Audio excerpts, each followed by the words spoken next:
Hi, my name is Christine Ferris.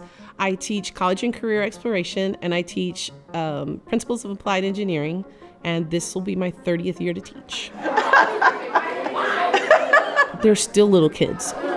I get them as 7th graders, and I get to work on interpersonal skills. I help them learn to self-regulate and how to just be better, and to see their growth is amazing. Don't forget, you need 2 different mechanisms. To see them so articulate and be able to handle themselves in such a professional manner as 8th graders, it's amazing. It's gratifying. So if you could put another support here, maybe one of these, the small ones of these.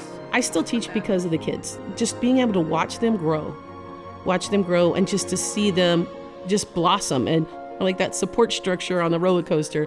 We'll always be there for you, and then even though you're doing the ups and downs, we're still there hanging on. We'll be there for you. My daughter, she's a way better teacher as a first year than I ever thought about being. And I think it has to do because I think she's kind of building on everything that she's already experienced with me.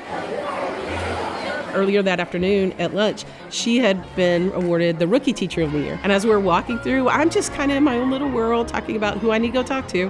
And as we come around the corner and the cafe is just screaming my name, and I didn't even realize they were screaming my name. I look over and all these teachers are pointing at me like, this is for you. And I was like, no way. Because see this right here, this limits you to just this one layer. Everything we do matters. Kids watch us. They see what we do. They see how we behave. They learn from our actions more than anything else. So keep showing up for them. Let them know that you see them, that you understand them, that you are there for them.